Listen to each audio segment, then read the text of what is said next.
So this lesson today, we're going to be talking about interpreting remainders when we divide. I've been practicing two-digit divisors with you guys a lot. We're kind of going to roll with the two-digit divisors from now on, but we have to talk about the questions you're going to see in 5th grade. It's not always going to be divide and give me the answer. Sometimes the question is going to want something other than the answer. So, for example, if I have this problem here, the 5th grade teachers decide to give their students a pizza party on the last day of school to celebrate their graduation. The teachers ordered 52 pizzas to split evenly among their classes. How much pizza will each teacher receive for their class? I want you in your notebooks now to do this problem, and I want you to label the dividend, the divisor, the quotient, and the remainder. I'm going to give you a second to do that. Boom. So it looks like a lot of you have gotten this done. I want you to look at what you did. If you did not label the parts, I want you to add the names for the different parts of the division problem. This is showing 52 divided by 7. 52 is the dividend.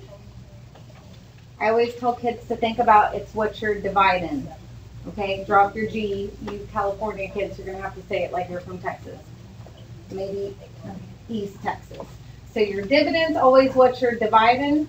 Your divisor is the guy at the door. Your quotient is your answer, and then you guys have the remainder thing down. He's at the door. Your dividend is what you're dividing.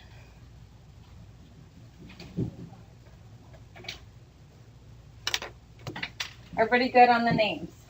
You guys have had this for several years, so you've got to have these down. Now, the question that we were looking at was, how much pizza will each teacher receive for the class? So what's my answer to that question? Yeah? 7. 7 pizzas. A lot of kids will try to say 7 remainder 3. Can you give me 7 remainder 3 pizzas? No. And one of you guys is going to have to take those extra pizzas and divvy up the pizza box, and I really don't want you touching our pizzas. So those leftover pizzas are either going to get divided between the teachers for lunch, or something else is going to happen with them. But the question for this one is, how much pizza will each teacher receive for their class?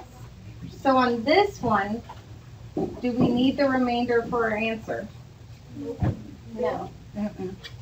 So I want you to look at this problem here and watch how it changes.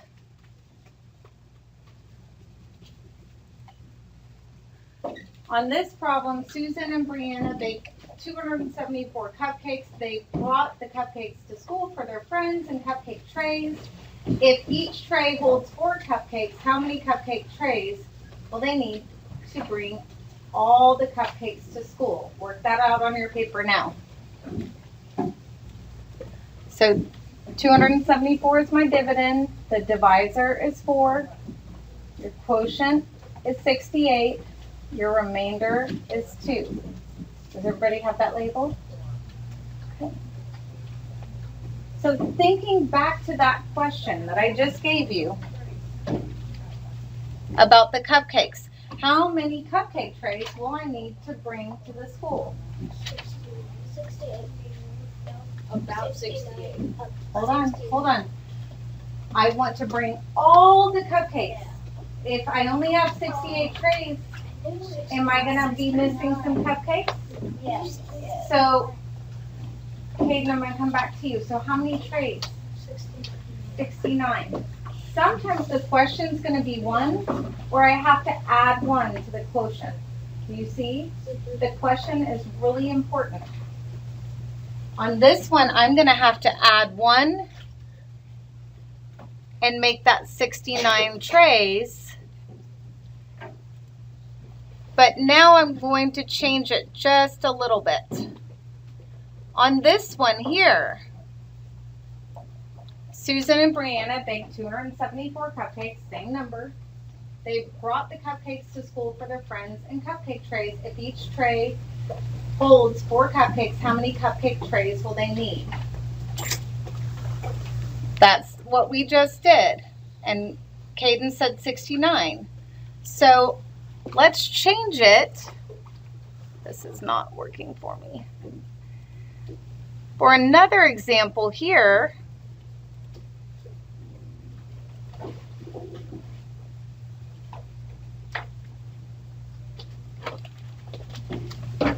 and now I'm going to ask a different question. Avery, if I want to know how many full trays of cupcakes I need, or how many full trays of cupcakes I would have, what would that be? It's the same cupcakes. Same thing we did before on the previous one. Brooke, you want to help her out? It would have 68 with full trays. Full trays would be 68 because I've got one tray that's only going to have 2 cupcakes. You see how the question just changed my answer? We're going to change it a little bit more. We're going to start with this one, and now I'm going to say if Susan and Brianna are splitting up the cupcakes between 4 classes, how many cupcakes will each teacher get? I'm using the same numbers, but I just changed the question. What would be the answer to this one?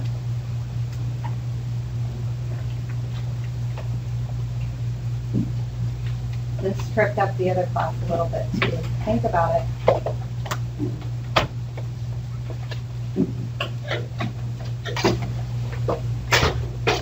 So on this one, 68. Do you understand how they twisted the question just a little bit? If I wanted to know the answer to this question, let's say it says how many cupcakes will be left over if all the trays have 4 cupcakes. Then I would look at which part? The remainder. So on that question, my answer would be 68. 2, because I have 2 left over. Is this making a little sense? So the questions, guys, the questions change. So the questions change, guys. And with division questions, look up here. We're either going to drop it and ignore the remainder and only use the quotient for my answer. Add it, take the quotient, and add 1 more. I need that extra tray for those 2 lonely cupcakes that won't fit in the box of 4, right? Share it, include the remainder in your answer as a fraction or a decimal. We're jumping into decimals in about a month and a half, and I'm going to show you guys how to do that. Fractions, I've heard some of the 4th grade teachers were doing fraction remainders with you. Technically, that's not wrong, but in 6th grade, we'll use a decimal for sure. And then use it. Sometimes that remainder is what they're asking for in the question. Give me a thumbs up if this makes sense. So I'm going to give you guys another one to do